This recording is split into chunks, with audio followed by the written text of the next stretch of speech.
Hi, and welcome to Mrs. Long's video lesson on the Picture of Dorian Gray. Today we're looking at chapter 8. So chapter 8 picks up the morning after Dorian's interaction with Sibyl in the theatre. You remember that the last thing he does before he goes to sleep is a reaction to his observing the picture having changed. Remember there was the cruelty and the slight line of cruelty in the mouth, and so he resolved that he was going to let the painting be a visible emblem of his conscience. He was going to be good. He was no longer going to sin and allow Lord Henry to influence him. And so at the beginning of chapter 8, he wakes up and he still is resolute that he is going to now resolve things with Sibyl, beg for her forgiveness. But unfortunately, as we know, because you've read ahead, he receives the news from Lord Henry that Sibyl is dead. And then the rest of the chapter deals with his reaction to that and Lord Henry's influence on the way he thinks about Sibyl's death. Okay, so when he wakes up, he does so rather leisurely. He sleeps in. He has his tea and his breakfast brought to him. And on the breakfast tray are some letters. One of them was from Lord Henry. He hesitated for a moment, then he put it aside. Now, if we remember exactly what he said in the previous chapter, perhaps this putting aside of Lord Henry's letter was his first step to lessening Lord Henry's influence on him. I've included the quote here about there was a rather heavy bill for a silver Louise Quinn's toilet set that he'd not yet had the courage to send on to his guardians, who were old-fashioned people and did not realize that we live in an age when unnecessary things are our only necessities. Definite echoes of Lord Henry there, and you can see that Dorian has started to really live a very flamboyant, sumptuous lifestyle, spending a lot of money on accessories for his bathroom, so much money that he feels embarrassed to send the bill on to his guardian to sign off for the expense. Right, so he gets dressed, he goes down into his library, and it's described as an exquisite day, and he felt perfectly happy. Remember, his happiness comes from the idea now that he is going to make amends with Sibyl and going to be good, and he will have a wonderful life with her.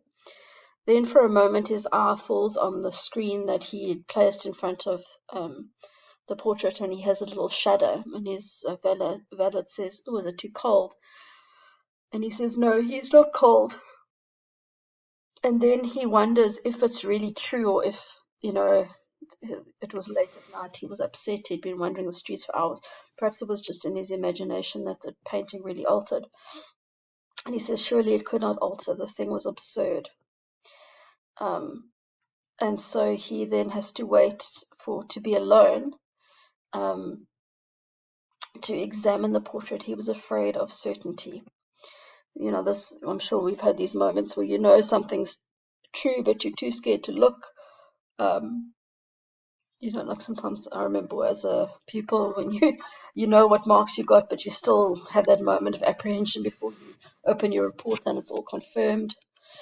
Perhaps you stand on the scale after particularly indulgent few months, and you know it's going to be there, but then when you have to face the numbers or face the marks, it all becomes a bit of a certainty to you. So he waits till he's alone, and he says it's perfectly true. The portrait had altered. He found himself at first gazing at the portrait with a feeling of almost scientific interest. So, if he removes the emotion from the situation, it's quite wonderful, wondrous. That's something like this could actually happen, because it's beyond the realm of belief. That such a change could have taken place was incredible, and yet it was a fact.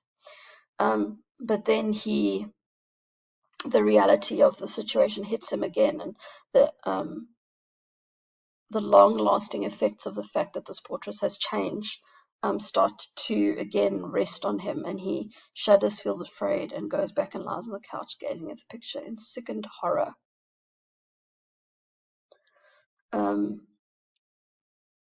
because what the painting had done, at least on the positive, is, he says here, it had made him conscious of how unjust, how cruel he'd been to Sibyl Vane. It was not too late to make reparation.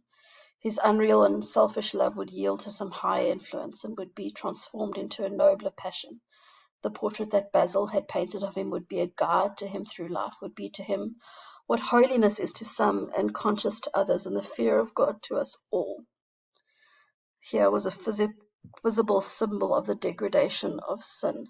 So remember, we spoke about in the last chapter, this is definitely a pivotal moment for Dorian when he realizes the painting has this ability to change as a result of his actions. And he's now at a crossroads. Does he allow it to bear the brunt of his sins, and he just carries on doing what he wants without fear that it's going to have physical effects on his person? Or does he allow it to be a visible symbol of his conscience and therefore induce him to be good? And his initial reaction was, yay, he's not going to sin, he's going to be good. So he then goes over and he writes a passionate letter to the girl he'd love, imploring her forgiveness, accusing himself of madness. He covered page after page with wild words of sorrow and wilder words of pain. And afterwards he had this, it was kind of a cathartic moment for him. And he says it's the confession, not the priest, that gives us absolution. So we don't feel forgiven because the priest, this is obviously looking at a Catholic context of Christianity, where you have to verbally confess your sins, and the priest gives you forgiveness. But it's actually he says it's more about the act of confessing that gives you that absolution. And he felt just the act of writing the letter made him feel better and made him feel forgiven. Now, of course, we come to the moment where Lord Henry arrives.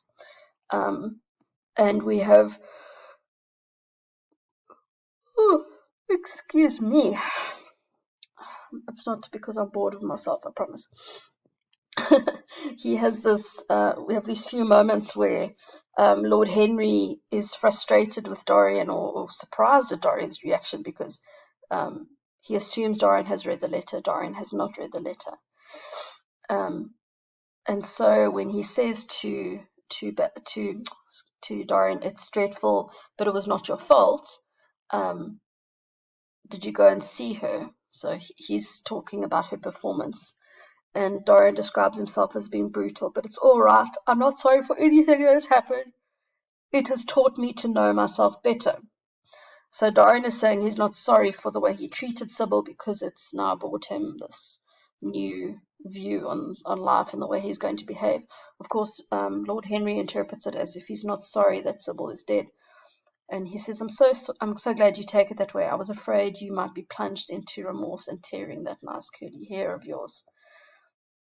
Interesting that he also realizes that Dorian has the ability still to feel that kind of emotion. And the truth comes out when Dorian says, Lord Henry, I'm not going to break my word. She is to be my wife. Your wife, Dorian? Didn't you get my letter? I wrote you this morning. I sent the note down by my man. What do you mean? And then Lord Henry tells him Sibyl Vane is dead. And it's really important in this chapter is we sort of track the intensity of Dorian's emotional reaction to Sibyl's death and how he processes it. So the first thing that happens is a cry of pain breaks from his lips. He leaps to his feet, tearing his hands from Lord Henry's grasp. Dead, Sibyl dead. It's not true. It's a horrible lie. How dare you say it? So here we've got his initial sort of gut reaction, one of pain, one of horror. And Lord Henry says it's quite true. Now, the first thing Lord Henry does is he kicks into a sort of protection mode over Dorian.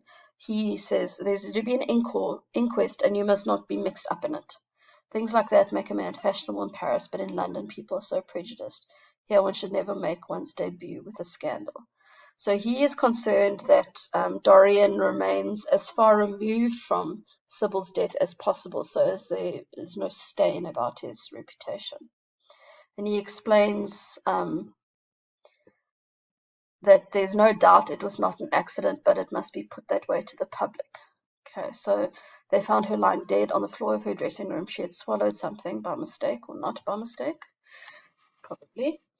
Some dreadful thing they use at the theatres. I don't know what it is, but it had either prussic acid or white lead in it. I should fancy it was prussic acid, and she seemed to have died instantaneously.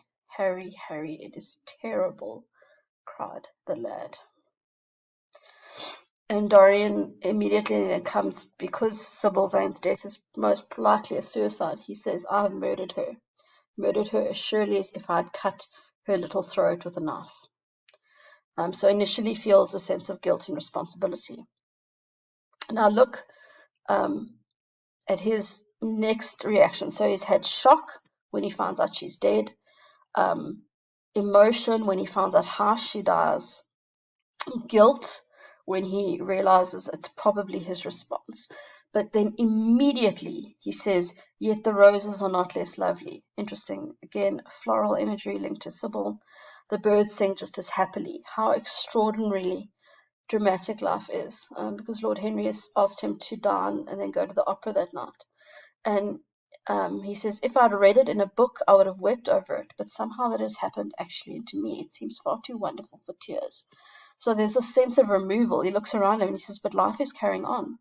And everything seems normal. Here's the first passionate love letter I've ever written in my life. Strange that my first passionate love letter should have been addressed to a dead girl. And so we see how Dorian starts to remove himself from the situation and kind of see it as something that is almost too dramatic to be true. And it doesn't seem to have had an effect in reality. But then he fluctuates back. You can see he's having very sort of a visceral emotional response, because he goes backwards and forwards. And he obtusely references something happened that made me afraid. I can't tell you what it is. Obviously, it's the observation of the change in the painting. I said I would go back to her, felt I'd done wrong, and now she's dead. My God, Harry, what shall I do? Now, his reaction is one of horror, but it's not horror about Sybyl's death. It's a selfish reaction, because he says, you don't know the danger I'm in, and there's nothing to keep me straight. She would have done that for me. So remember, he said, if he goes back to Sibyl, then he can resist Lord Henry's influence and he can be good. But now that Sibyl isn't there, what's stopping him from just carrying on with his life as it is? He hasn't suffered any negative consequences from his treatment of her, because he doesn't seem to terribly feel her death in terms of an empathetic response. But he says she had no right to kill herself. It was selfish of her. We can see the parallel between that response and his response to her acting, saying, you've ruined it for me. Not thinking how she feels and the reason behind her bad acting, only how it made him feel. And so at that point, we leave off this video, and we will continue to see how Dorian then starts reconciling his ideas and feeling around Sybyl's death with the increasing influence of Lord Henry in the second part of this chapter in the next video.